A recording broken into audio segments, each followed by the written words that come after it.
Please face the flag of our nation and recognize the principles for which it stands. Department 1 is now in session. The Honorable Mark E. Lincoln, Judge, presiding. Please be seated, everyone. Good morning. Go back to Department 1, People versus Robert Durst. Mr. Durst is present with Mr. DeGuerin and Mr. Chesnoff, Mr. Henderson at council table, and Mr. Lewis is present, Mr. Lewin is present. I think Mr. Balian is nearby as well.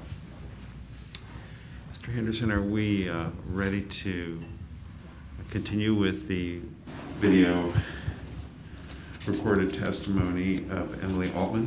Yes, Your Honor, and we will finish in about 25 minutes. Very good. So I'll replay where we left off. It's 39 minutes and 58 seconds into the last day of Emily Altman's testimony. Okay, thank you. If I were to ask you a question, if I were to say, for instance, have you ever robbed a bank? I would assume your answer would be no, correct? Yes. And the reason it would be a straight no is because you know, of course I've never robbed a bank, correct? Correct. Ma'am, when I asked you if Mr. Durst ever told you, this man, whether he was with his wife, Kathy Durst, when she died, should your answer be a definitive no? And the thing said no. Okay? I said no to you. Ma'am, so explain to me why in the context of it. Use the words, even in conjunction with other words. One moment, Your Honor, we're having technical difficulties. And it's back. I don't think so. Ma'am, would you agree that the fact that you said I don't... At the request of Mr. Lewin, I'm going to go back about 10 seconds. Is that okay with the court, Your Honor? Yes, yes. Thank you. 40 minutes, 46 seconds. Use the words, even in conjunction with other words. I don't think so. I can't answer you. Ma'am, would you agree that the fact that you said I don't think so, that I don't think so is not the same as no? Ma'am, listen to my question.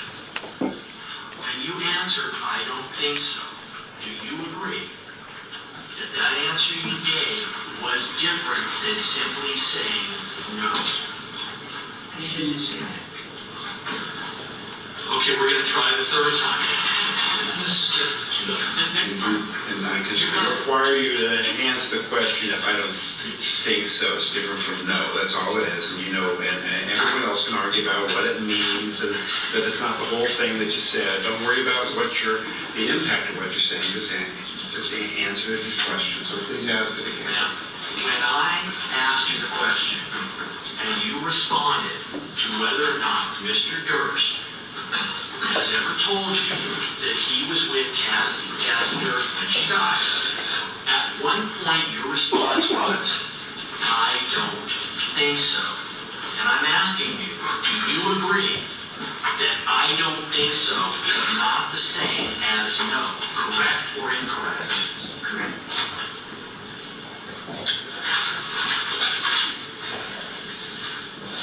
Ma'am, did you ever tell Charlie Bagley that Bob Durst ever said to you that he was with his wife at the time that she died?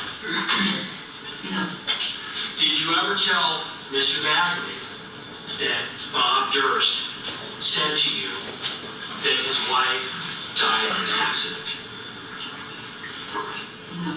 Did you ever tell Andrew Jarecki that Bob Durst told you that his wife died in an accident?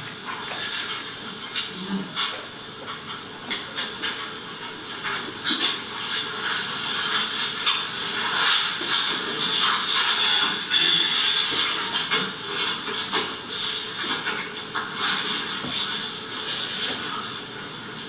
Ma'am, the video calls that were recorded in Pennsylvania and New Orleans, you have testified that you were aware that both sets of calls were being recorded, correct? New Orleans and... Yes, Pennsylvania. In Pennsylvania. Yes. And you could hear that on the phone every time you had a conversation, correct? Yes. Have you ever told Bob Durst while he was incarcerated in New Orleans that if he ever wanted company, you would come down and visit him in jail any day you wanted? So we ask the question again, man. Have you ever told Robert Durst that one second.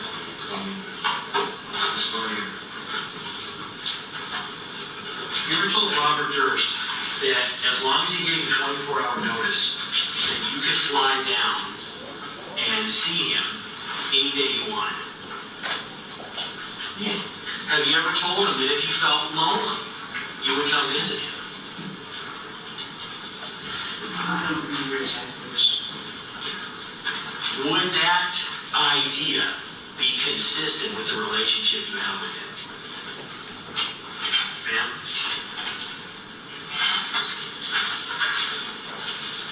Answer the question. You said you don't know if you specifically told him that, listen, if he ever wanted a visit from a friend, that he would fly down and see him. You said you don't remember specifically saying that to him, correct?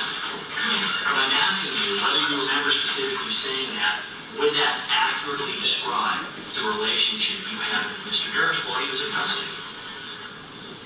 Yes.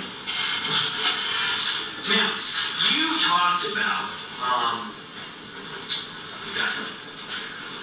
did you ever tell Bob Durst, you ever make him promise you that,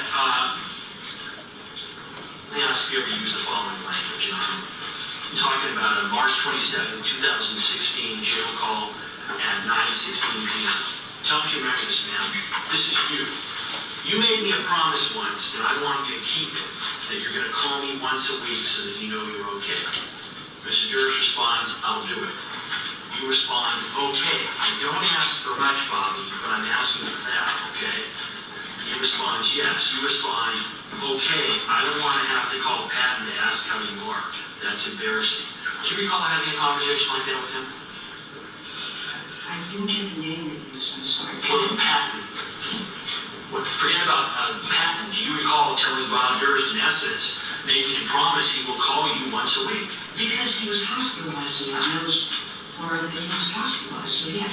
And ma'am, when you said I don't ask for much, Bobby, but I'm asking for that, was that being said as his lawyer's legal secretary, or was that being said as his close friend? I'm not sure I can distinguish. How many other clients of your husband's, ma'am, do you tell, please make sure you call me once a week so I know you're okay? Have you ever said that to another client? Ma'am, have you told Robert Durst that after he gets out of jail that you and Stewart intend to move to wherever you live? 11/17/15 at 10:26 p.m. New Orleans jail. Code EA012. Very dramatic, but that seems to answer the question. Yes. 11/17/15 at 8:26 p.m. NOLA jail call. NOLA for New Orleans, I'm sorry. Code EA012. I'm trying to save time, ma'am, so I'm gonna read this to you and tell me if this is correct. You say, okay, listen, you have to promise me something, okay? You need to stay healthy so that when you get out, we can convince Stewart to move to a warm climate where you're going to move rather than where he wants to move. Okay? And he responds, yeah. My husband wanted to move to Florida when he retired, and I wanted to move any place above. So, ma'am, the part where you say, where you want to get him to help you convince Stewart to move to a warm climate where you're going to move, meaning Bob Durst, you agree to say that's correct? Yes. Did you also, ma'am, you specifically told Bob that you wanted his help in convincing Stewart to move to Houston if that's where he's going to be living when he gets out? Any place in Florida. Ma'am, you denied any knowledge that you were aware that you were a beneficiary in Robert Durst's will. Did you recall that testimony? Yes. Is it your testimony, ma'am, that prior to me mentioning the will last Wednesday, that you expected to get nothing from Robert Durst upon his death? That's correct. Ma'am, do you know what happens in Bob's will if both Bob and his wife Debbie, if Bob is dead and Debbie's not around, you inherit? Do you know what happens, ma'am? No. you and Stewart inherit his estate? I have never heard that before, ever. Ma'am, that's a lot of money from your understanding, correct? That's not the issue. I never heard that. Ma'am, okay, but I'm asking you, do you agree that's a lot of money? Yes, but Do you know what happens if you and Stewart and Debbie are all gone by that time? Yes, LAD, I'm going to read to you articles. Gentlemen, Okay. just proceed. All right, let me just, LADA 155487. Ma'am, you testified on cross-examination that you had sent this letter to NCIC. You said you typed it up, Inmate Services dated September 14, 2015. Do you recall that? Court is one for the record. Thank you. Do you recall that, ma'am? Referencing previous. I've got courts one. yes. Is that an exact copy in every way of the letter that you sent? Well, when I sent it to my letterhead on it. But other than that, it's the exact same. Okay. And ma'am, you testified that you sent it certified, correct? Yes. And I would assume that for something as important as this, you would have certainly, someone had signed for it, correct?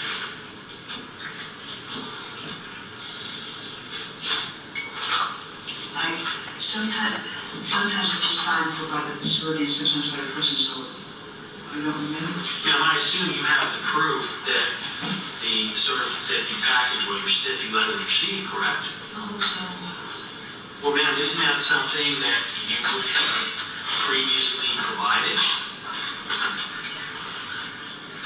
You turned in this letter and you said this demonstrates that even the president calls not. I'm asking, why didn't you submit at that time the certification as well? I don't know. Ma'am, you also said that after that, you quote, I assume they were not being recorded after that. Do you remember saying that? Yes. Ma'am, why would you assume that you're not being recorded when you're listening on a line after these calls that says these calls are being monitored and recorded? Because my husband is one of those attorneys, and I just walked it into the privileges. But ma'am, if you're talking about a legal secretary, you heard, even after you allegedly sent this letter, you still heard every time on the phone call this was being recorded, correct? Yes. Did you contact the facility to find out why it was that they were still recording the calls? No. Did you in any way follow up with NCIC? I don't think so. Ma'am, other than you saying right now that you sent this letter, is there any other proof that you have that it was sent? Other than the postal service, no. Ma'am, yesterday you discussed, on Thursday you discussed an email that I allegedly sent you, that I did send you, and you told me that, the court, that in essence that I had told you that I was going to have the press there if you didn't cooperate. Do you remember saying that? I said that I was paraphrasing, and I think my attorney has the letter. May I approach? Make sure we're talking about the same letter here. You can project it. I think that Yes. wanted to do this thing down. I guess you can. Okay, now, I'm going to read this out loud, and I want you to tell me if this is correct. That's blank mark, sex order 33. It's addressed to your son, Howard Altman, who is functioning as your lawyer. Is that correct? Yeah. And it says, ma'am, Mr. Altman, as you are aware from our prior discussion, my office is currently prosecuting a murder case in Los Angeles against Robert Durst. This is a follow-up to my March 30, 2015 email request to interview your clients, Emily and Stuart Altman, regarding any knowledge they may have about the disappearance of Kathy Durst and the homicides of Susan Berman and Morris Black. My office is aware of your prior assertion that Stewart has a, quote, attorney-client relationship with Mr. Durst, and that Emily Altman is unwilling to speak with us. As I related during our phone conversation near the time of our original request, Stuart Altman's assertion of attorney-client privilege would not cover the time period before he became a licensed attorney, and there are questions pertaining to those years which are important to our investigation and prosecution. With respect to Emily Altman, she is a longstanding friend of Mr. Durst who has engaged in numerous conversations which she has discussed on television shows like Dateline and 48 Hours. Although Emily Altman is under no legal obligation to speak with us, I would expect that she would be willing to do her civic duty and reveal any information she might have pertaining to these tragic deaths. As of this date, I have received nothing in writing stating that Stuart Altman is asserting attorney-client privilege and that Emily Altman is exercising her right to submit to an interview. If that is your client's intent, please respond as such in writing, but be advised that we do not believe that Stuart Altman had an attorney-client relationship with Mr. Durst prior to Mr. Durst's arrest in November 2001. For that reason, we intend to call Stuart Altman as well as Emily Altman to testify in court as witnesses. Should your clients elect not to voluntarily submit to interviews prior to court proceedings, please advise as to whether your clients will authorize you as their attorney to accept service or process on their behalf pursuant to the Uniform Act to secure the attendance of out-of-state witnesses, California Penal Code Section 1334 et seq. I make this offer so that your clients can avoid the substantial inconvenience of appearing in a New York court more than once, which will almost certainly be accompanied by a media presence that I assume they would prefer not to avoid. Finally, let me be clear that your acceptance of service is by no means any waiver, any objections you may have to subpoena or any other legal arguments you might choose to raise on behalf of your clients. Thank you for your prompt attention in this matter. If you have any questions, please feel free to contact me at the numbers listed below, John Luke. Is that the email that you referred to yesterday? Yeah, it is.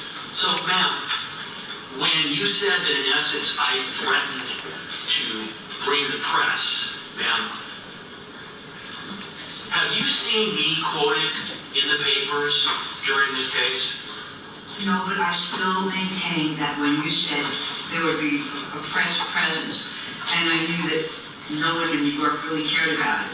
And the case wasn't, you asked me a question, please let me respond. Yes, please, answer. Please? Mm-hmm. Thank you, sir. When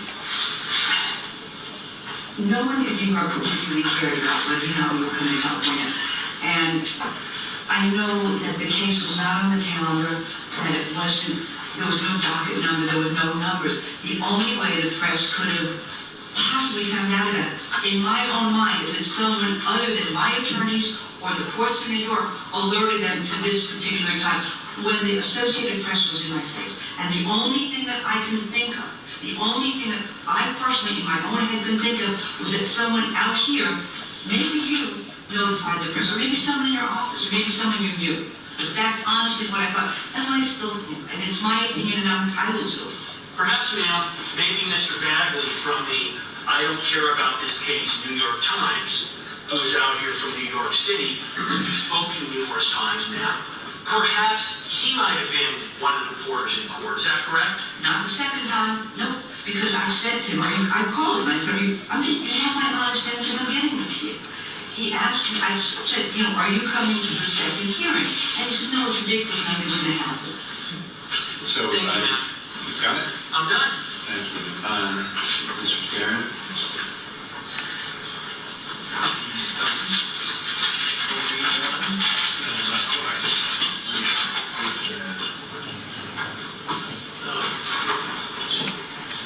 Let me read this to you. It's in evidence, I suppose. It's been read already, but you'll read that paragraph about the media? Not the paragraph, it's just a line. Yes. It says, I make this offer so that your client can avoid the substantial inconvenience of appearing in a New York court more than once, which will almost certainly be accompanied by a media presence that I assume they would refer to avoid. My question is that what you took as a threat? Yes, sir. Is it your final statement that you cannot identify the source of what Mr. Lewin asked you to testify about next week? You cannot identify the source.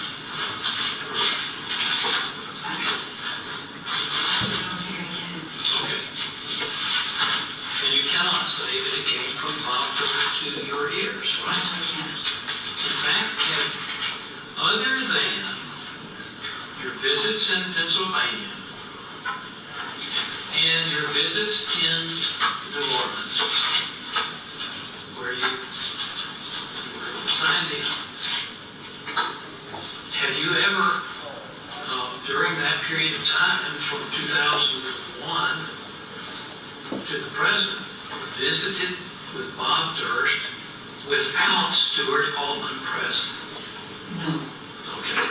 So, for Mr. Lewin's benefit, in case I was too vague, what I mean by that is, have you ever been in that period of time, 2001 to the present, with Bob Durst without Stuart Altman being present?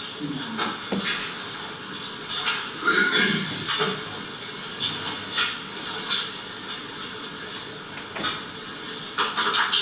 And so,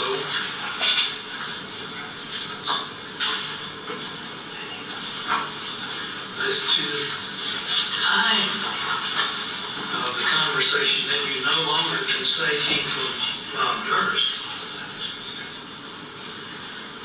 can you say with any certainty now when such a conversation occurred? Was it 2001, 2004, 2007, or 3 dates that you threw out last week? I can't say with any certainty.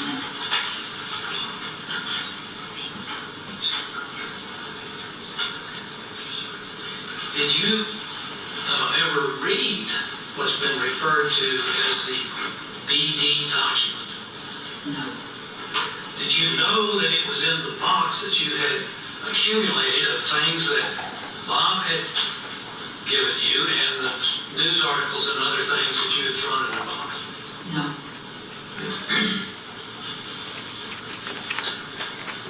You first gave that box to Andrew Jarecki.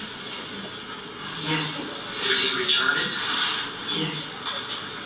Did you inventory what was in the box at the time you returned it? No. And you also turned that over, who did you turn it over to after that? They, did they return it? Yes. Did you inventory it at that time? Do you now know? And I'm not asking you if you found this out through any kind of confidential communication. I'm not asking you that, but other than any kind of confidential communication, that is through your husband or through speaking in a confidential manner, do you now know what the BD document is? It was in a subpoena, where Mr. Lewin subpoenaed me. It was attached to the subpoena. Okay.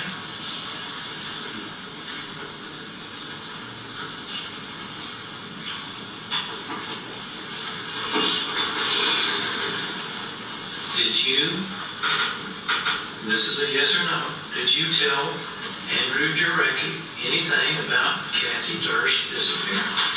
No. Did you tell Andrew Jarecki anything about Morris Black case? No. Did you tell Andrew Jarecki anything about Susan Berman? No.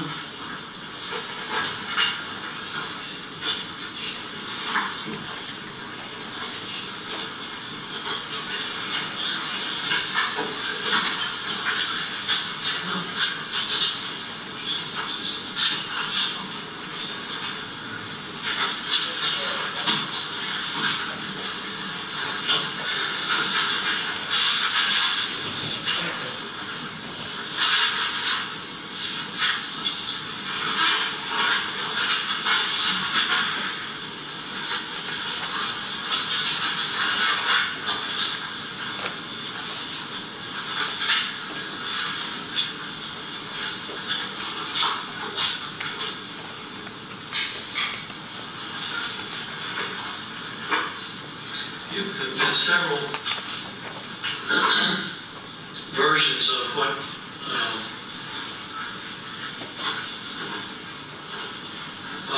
told you about the box? Yes. Did he tell you to give to Jarecki the box? Or did he tell you to speak to Jarecki? Or what did he tell you? He said, cooperate with Jarecki and give him what you have.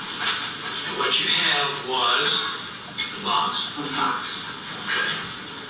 And you did not, even though he may have said to you, speak to Mr. Jarecki, you did not speak to him. You did not judge. By interview, I mean for the chiefs. You know what I mean? We spoke to Mr. Jarecki once in Stuart's office, but we didn't interview with him in the chiefs. Okay.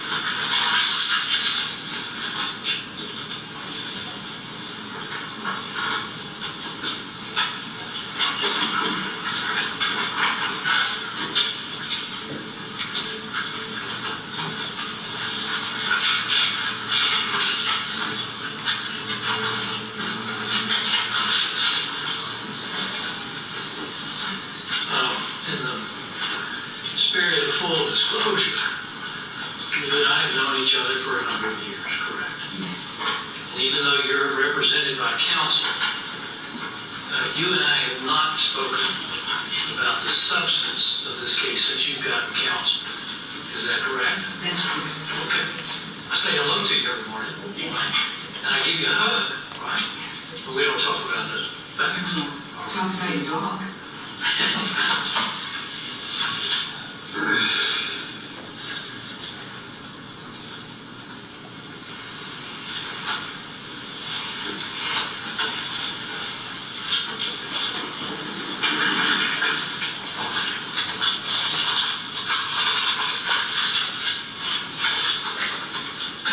That's all? And may I excuse this witness? Is there any objection? No, it's none from here. You are excused.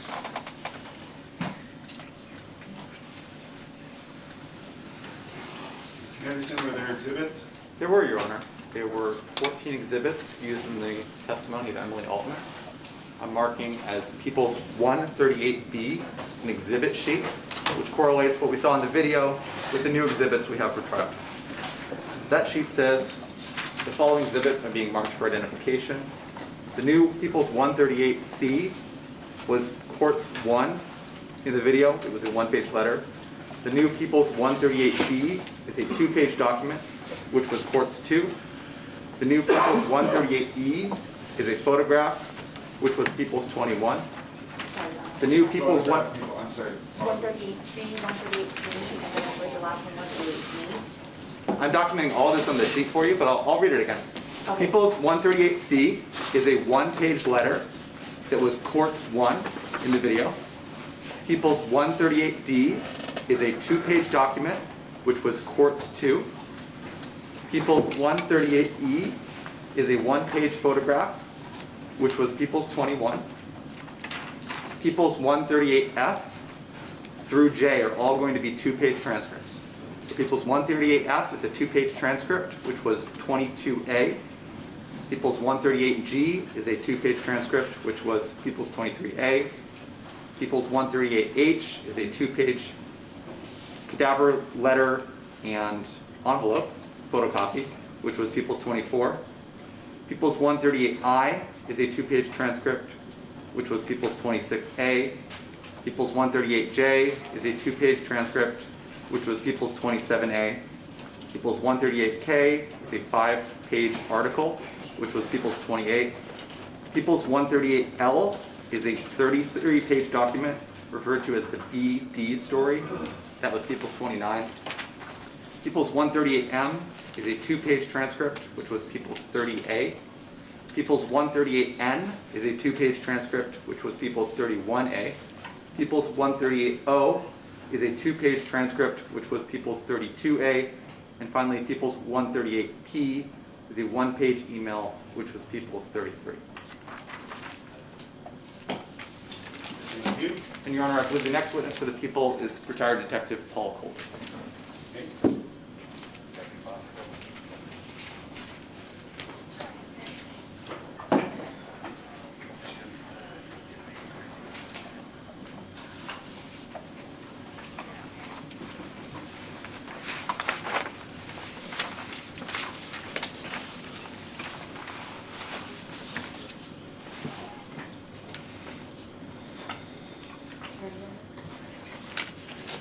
I'm sorry, you waiting on me?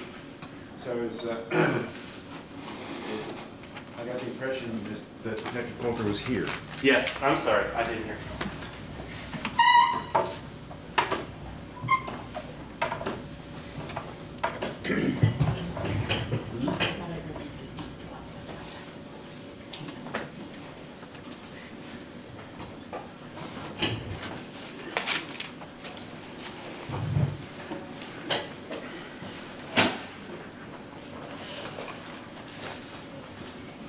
They collect the transcripts.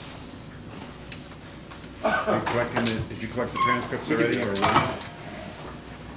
Anyone has a transcript?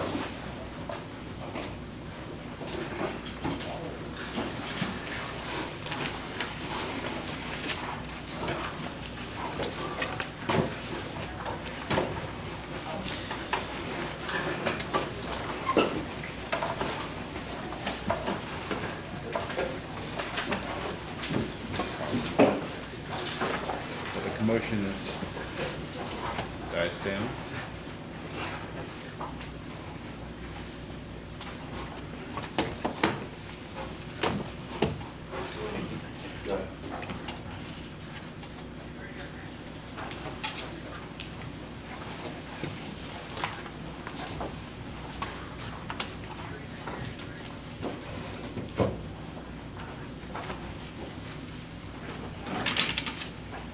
All right? Please raise your right hand. Do you solemnly state that the testimony you may give in the cause now pending before this court shall be the truth, the whole truth, and nothing but the truth, so help you God? I do. Please be seated.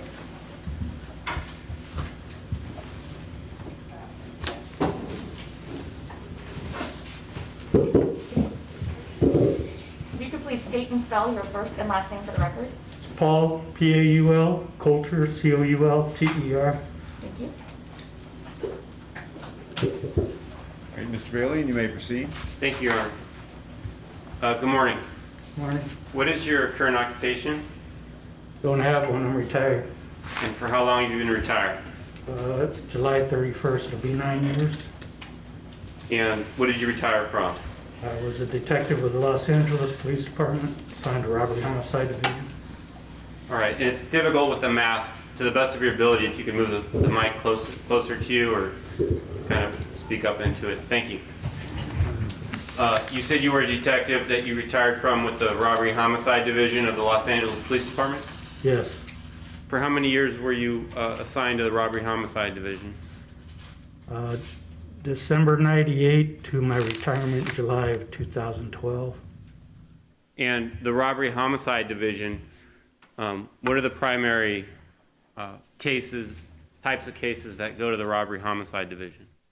Well, I worked the homicide special section, which would handle high-profile cases, serial murder investigations. For a while, we would handle officer-involved shootings and anything else that the chief decided to pass down our way. For how many years in total were you a sworn peace officer? A little over 35 years. And for how many of those years were you working with the Los Angeles Police Department? A little over 35 years. Okay. I'm going to take you back to January 11th of 2001. Prior to coming to court today, I know that was a long time ago, did you review notes you had made from that time period, reports you'd written from that time period? Some of them, yes. Okay. Can you hear me okay? Yes, I can. Thank you. Well, it's these masks. Yeah, I know. So, on January 11th of the year 2001, were you assigned to take over a case from the West Los Angeles Division? Yes. Okay. And what detective were you assigned to take that case from? My partner was Detective Jerry Stevens, Stephephens. That was your partner. Yes, that was my partner. I guess my question was, who were you assuming the case from? West LA was Detective Brad Roberts, and I believe his name was Jim Hayes. Okay. And was this case involving the death of Susan Berman that occurred at 1527 Benedict Canyon Road in the city and county of Los Angeles? Yes. Why did Robbery Homicide Division get involved in the case? Well, it came down from the chief's office, I think because it was gaining some publicity, that it was a high-profile case. She was a writer. Her father had been involved with the Flamingo Hotel in Vegas, and it was getting some publicity. Okay. And on that date, January 11th, 2001, did you go to 1527 Benedict Canyon? Yes. What was your purpose of going there that day? Well, we went to the location to do a walkthrough. The original crime scene had been done by West LA detectives. So as we were going to assume the investigation, we went out to do a walkthrough. We call it a walkthrough of the crime scene. In other words, they take us through the residence, what was done, what was collected, where the body was located originally, maybe some of the items that had been recovered during their initial crime scene investigation, and just basically for us to get a lay of the land before we get into it. This is January 11th Yes, of 2001, correct? 2001, yes. Okay. So did you meet Detective Roberts there and Detective Hayes? Yes. All right. When this case was initially assigned to you, was Robert Durst a suspect prior to this case being assigned to you? This case assigned, I'd never heard of Robert Durst. Okay. Prior to this case being assigned to you, had you ever heard of Susan Berman before? No. Prior to this case being assigned to you, were you ever asked to interview Susan Berman? No. As far as you are aware, from your review of the file, prior to Susan Berman's murder, had any law enforcement officials from the East Coast reached out to Los Angeles Police Department to interview Susan Berman? Not that I'm aware of, no. Okay. So, did you stick with the original processing of the crime scene that was done by Detective Roberts and Hayes, or did you request some additional work be done? Well, when we got there, we decided to process the residence again under our direction, some things that we wanted done, especially in that room where she was found. Okay. Did you have the latent fingerprint section of the Scientific Investigations Division come out to the scene? Yes. And did you request that they reprocess areas of the home for fingerprints? Yes, we did. Did you ask them to chemically treat the walls with 9-hydrin? Yes, in the bedroom where the body was found. Can you describe for the jury what that process involves? Ninhydrin is a chemical process they sprayed on the walls, and they let it set for a while. Actually, we had to go back a day or two later to see if it developed any fingerprints off of walls and things. Something that's not readily available through normal fingerprint processings with powders and dust and things like that. So we had them do that. Okay. In this particular case, did you ever develop any fingerprints in that house that were connected to Robert Durst? No. So I'm going to take you forward a couple of days to January 13th of 2001. And if at any point you need to ask me to look at your chronological history to refresh your memory, just let me know, okay? You don't. So on January 13th, 2001, did you do some initial background research on Susan Berman? Yes, Okay. And did you do some initial background research on Robert Durst? yes. Okay. Had you received the name Robert Durst after Susan Berman was murdered from New York authority? When we initially went to the residence to do the walkthrough with West LA detectives, there were two New York, Joe Becerra, I think it was New York State Police, and an investigator, I think it was from Westchester County DA's office, Mr. O'Donnell, I don't remember his first name. Okay. And so, did they tell you about Mr. Durst and his missing wife in New York? Yes, Okay. So you did some background research on Robert Durst? yes. Okay. As of that time, mid-January now, were you focusing on Robert Durst as a major suspect in this particular case? No, Okay.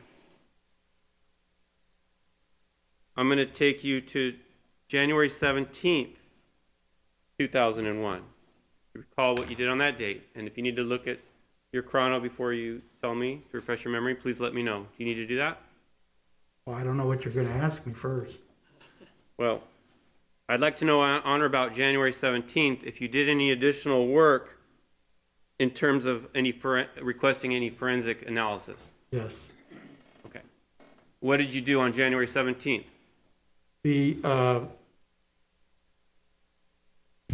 When the body is picked up from the crime scene, they are taken as they are, fully clothed. Once they get to the coroner's office, it's the coroner's responsibility to remove any clothing, to package it, and to store it at the coroner's office until it is collected to be booked as evidence on the case. So we had contacted our SID people to pick up her clothing from the coroner's office, and then further testing was done for hairs, fibers, semen. She was wearing her pair of like sleeping pants. Let me stop you there and ask you a question. Okay. So the coroner took the body with Susan's clothing, correct? Right. Okay. There was a towel near her body on the floor, and there's been some questions raised about whether that was collected or not. Was that towel collected? Yes, that was one of the items that was collected by the coroner's office. Okay, so that towel was in fact collected? Yes, by the coroner's investigator, yes. So when you requested that SID, and again, when you say SID, is that the Scientific Investigative Division? Yes, yes. Okay. They do forensic testing for Los Angeles Police Department? They were all the scientists that do all that stuff, whether it's DNA or trace analysis. Okay. By the way, you requested the envelope with the letter be tested for DNA, correct? Yes. I don't know if you requested it or it had already been requested by Roberts.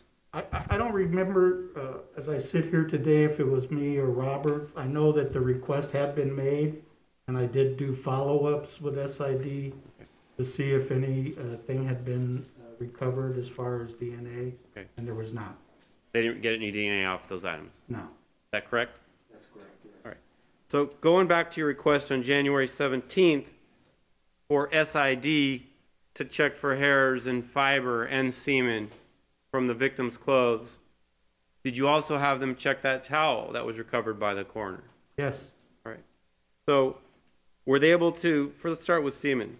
Was there any semen located on any of those items? No.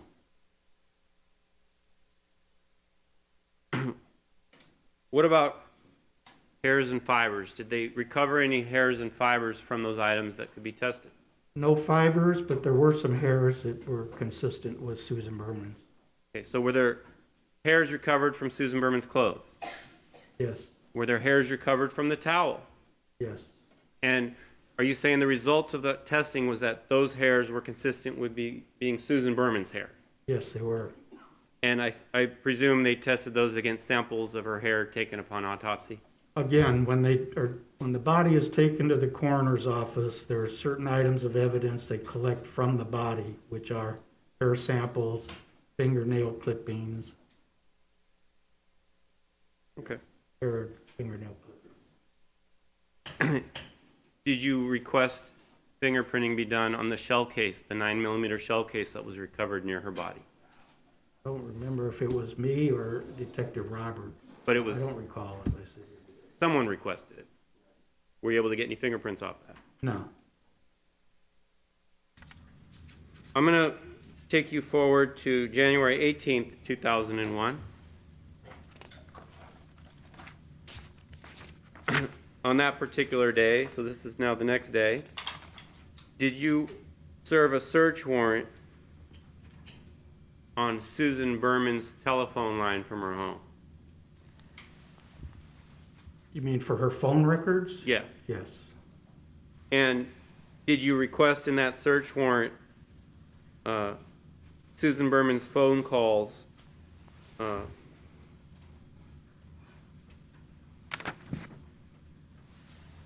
the months of November and December of the year 2000? Yes. Did you receive those phone records on January 21st, 2001?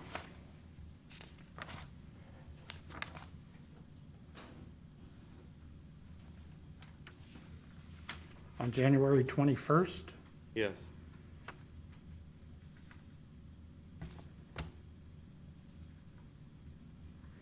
I don't know the exact date, but I did get the results of the search warrant. Okay. It's not showing in my chrono on the 21st. Okay. Did you collect those and book them into evidence as item 47 under DR number 00-08-25485? Right, that's the case number, yes. Okay. So they became item 47? Yes. Your Honor, I have a 34-page document. May I, phone records, may I mark these as next in order? What number? Yeah. 139.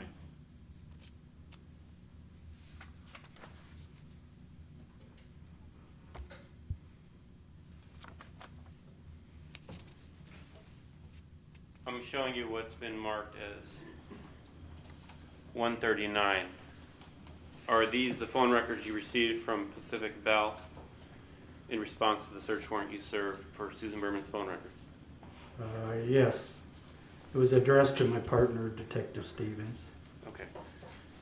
Now, I'm going to take you, did you look through these records at some point in the past when you received them? Yes. Okay. I'm going to take you to November 7th of the year 2000. Okay.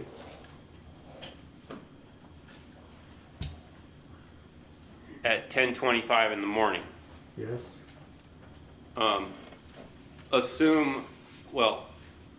Did these records demonstrate to you that Susan Berman's phone was used to call a number in New York, 212-925-3200?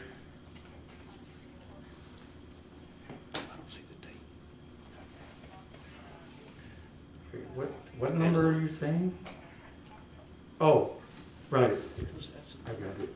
It moves up. No, that's November 7th. Yes. Okay.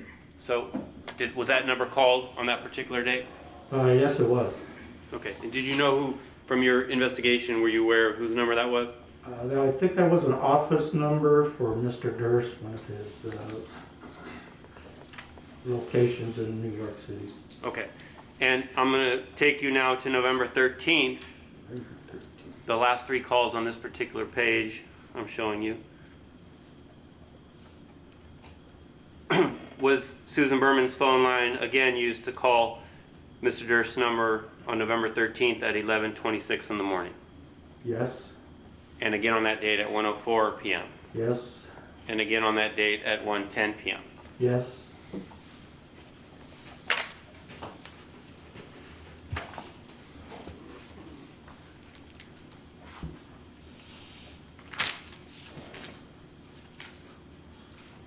On January 22nd of the year 2001, did you meet with Sarah Kaufman?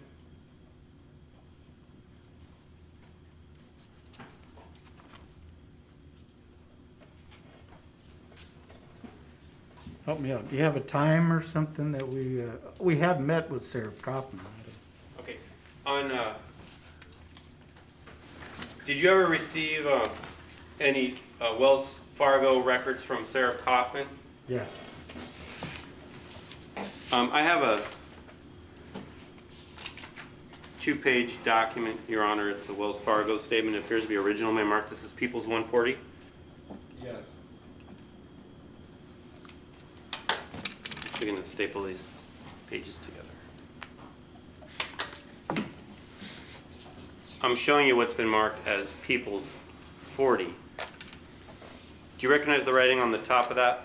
Yes, that's my writing. I usually write stuff on the originals in red so that when you make a Xerox copy, you could tell if it's the original or a copy. So Okay. that is my writing, yes. And so does that, looking at that writing, refresh your memory as to meeting with Sarah Kaufman on the 22nd? Yes. Okay, and did you receive this? Actually, I Thanks. did find it in my chrono. It was at 2 o'clock in the afternoon on the date. Okay, so on that date, I guess at 2 o'clock in the afternoon, did you receive this bank statement from Sarah Kaufman? Yes, Okay, and this was a Wells Fargo statement belonging to Susan Berman? that's correct, yes.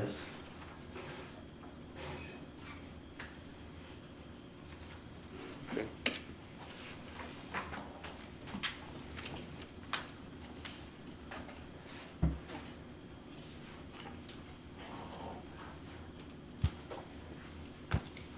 Your Honor, I have a stipulation, may I offer? Yes.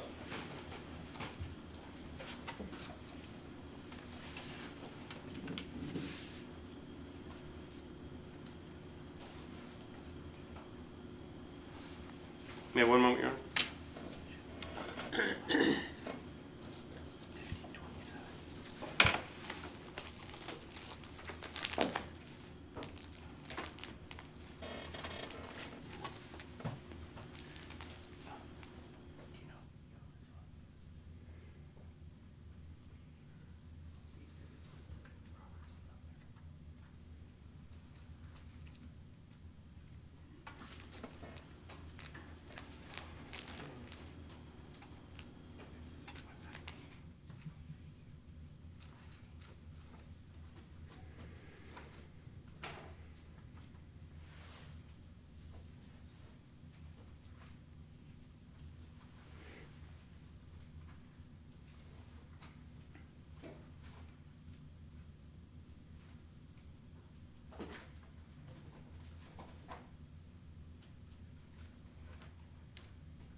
I apologize, Your Honor. I had to find an old exhibit.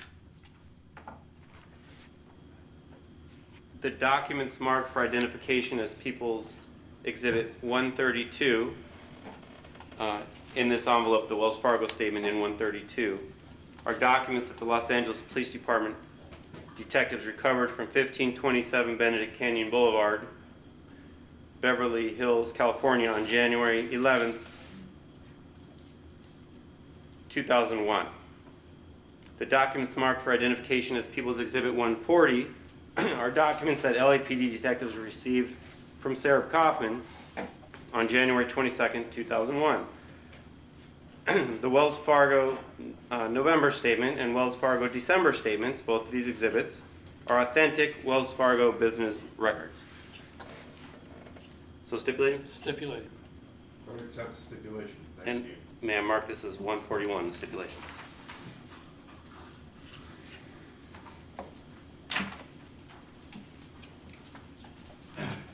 That at a Canyon address, that's a Beverly Hills post office, but Yeah. it's actually City of Los Angeles. Yes. All right. On January 24th, 2001, did you do something with respect to the 9mm shell case that was recovered near Susan Berman's body?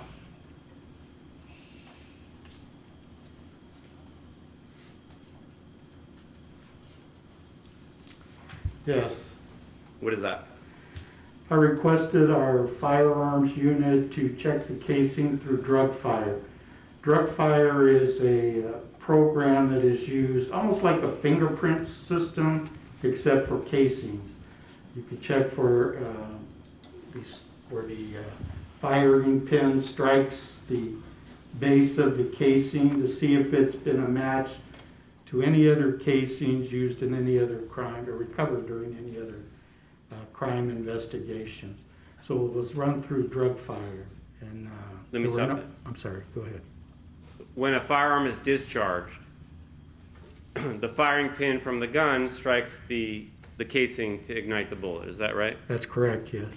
And when the firing pin from the gun strikes the shell case, it leaves an impression on the shell case. Is that right? That's correct, yes. And are you saying that that impression it leaves is like a fingerprint unique to each particular firearm? Correct, yes. Okay. And digitally, there's a way when a bullet or a weapon is recovered from a crime scene, it's uploaded to a database. That's correct, yes. And you're saying drug fire is a system where you can enter shell cases into the system, and the computer will determine if there's a match to any shell cases or guns from any other crime scenes that have been uploaded to the system. That's correct. Back at that time, drug fire was what was known. It has since been changed to NIBIN, which is a national database. Okay. And were there any hits from that? No, No matches? no matches, no. I'm going to take you to March 27th of the year 2001. On that date, did you interview Paul Kaufman? Yes, at the Beverly Hills Police Station. Okay. And by the way, did you have any difficulty getting Mr. Kaufman in for an interview? Yeah, it was a little difficult trying to get him to meet with us. He finally agreed to meet at Beverly Hills. Describe what you mean by that. Well, it just, some people are pretty cooperative and want to meet you right away. Others, it's like they try to avoid you. But we were just persistent with him until he finally decided to meet with us. And did you conduct an interview with him on March 27th, 2001? Yes, And at some time shortly after this interview with him, did you write a police report documenting what he had told you?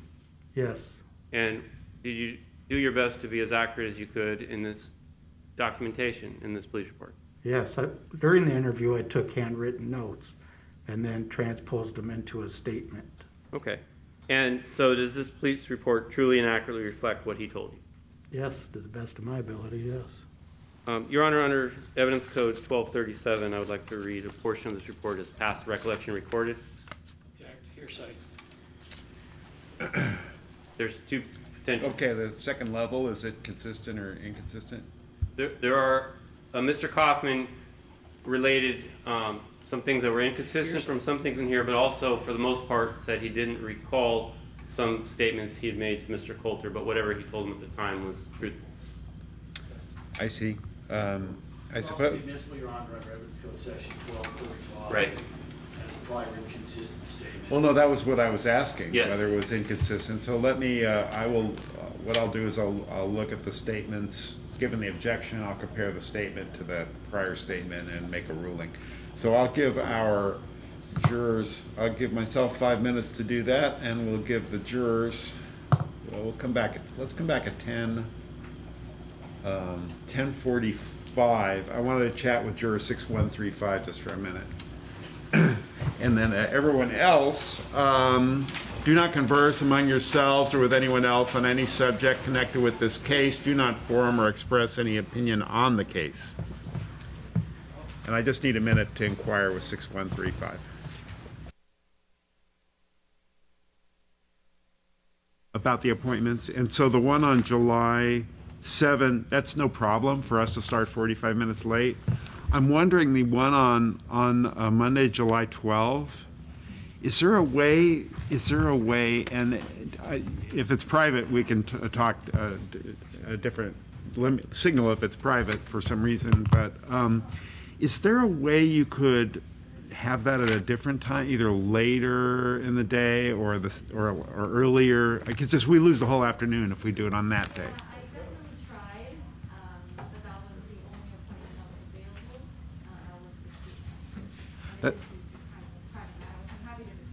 Okay, so but that's the only appointment that was available to you. No way to get it on Friday or at the end of a. Okay, I'm going to talk with the lawyers about that. The other one, there's no problem. I'll talk to the other lawyers and make sure that's okay. So I'll get back to you on that one. But the first one's no problem at all, and the second one, it'll probably be okay. But let me just talk to them. Okay? Thanks.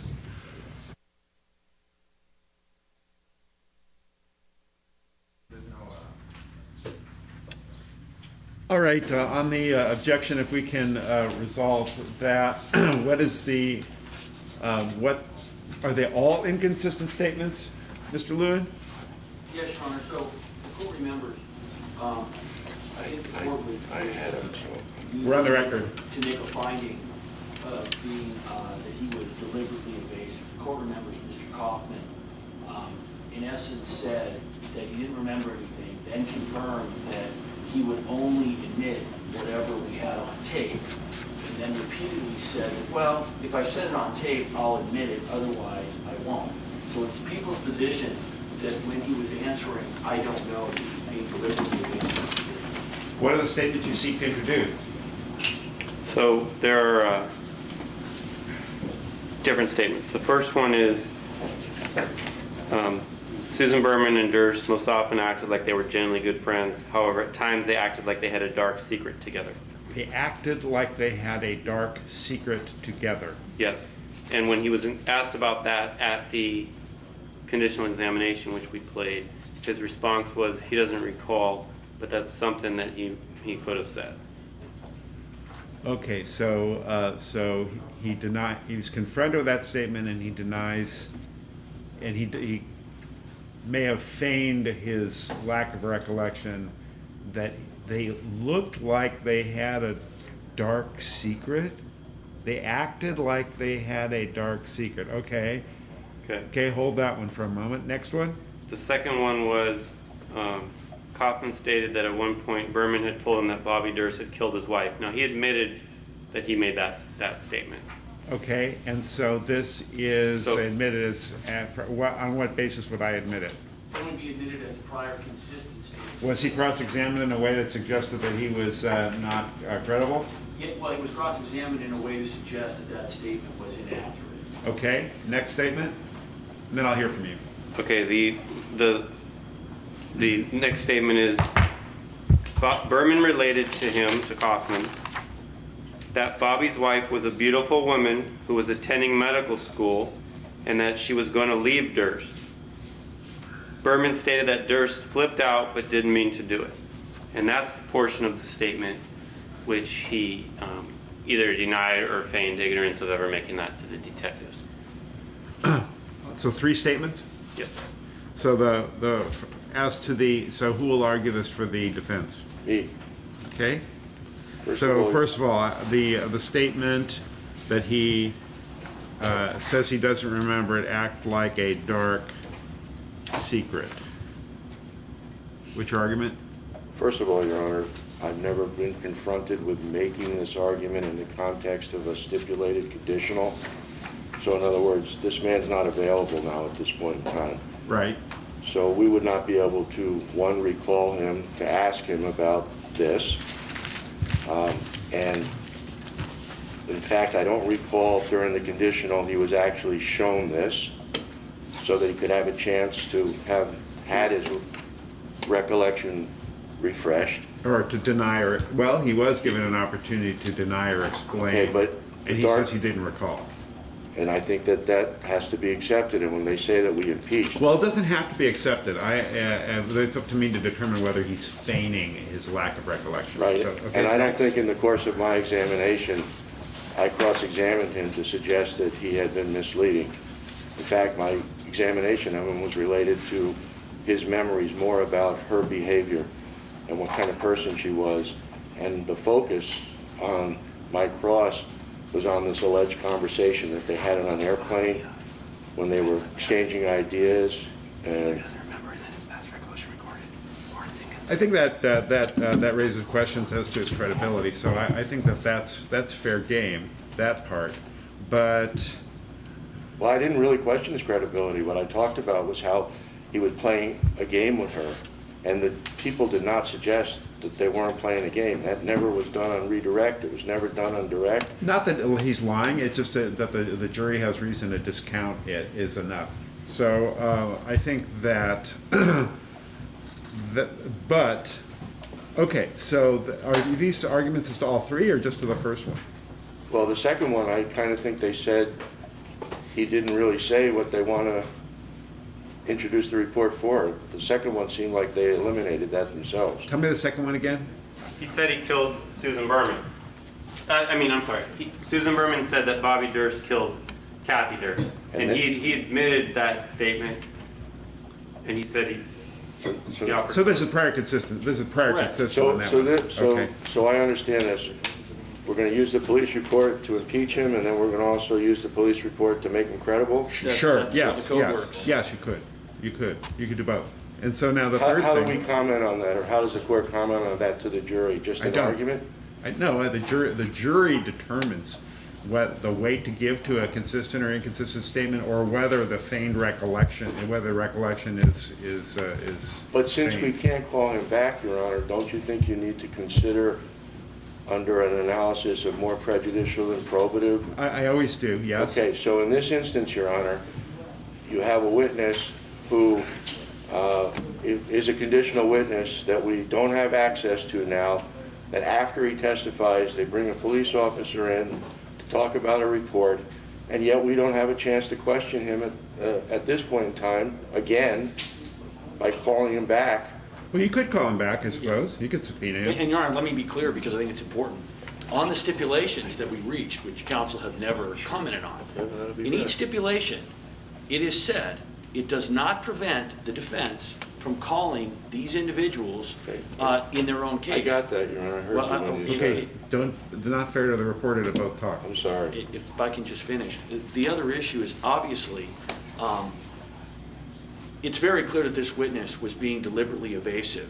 So either if you want to look at his answers, either he, in the end, was inconsistent, and the way that he said it, he resisted, then he says, well, if I said it, if you have it down, then I guess that's correct. So either it's a prior inconsistent or it's a prior consistent, and most importantly, the jury needs to understand that when he was originally questioned by Detective Coulter, that is what he said, because in the end, that is extremely probative evidence. All right, the second and the third, I don't have any problem with those. The acted like a dark secret is peculiar to me. I mean, how does one act like they have a dark secret? I don't really even know what that means. I mean, it's sort of.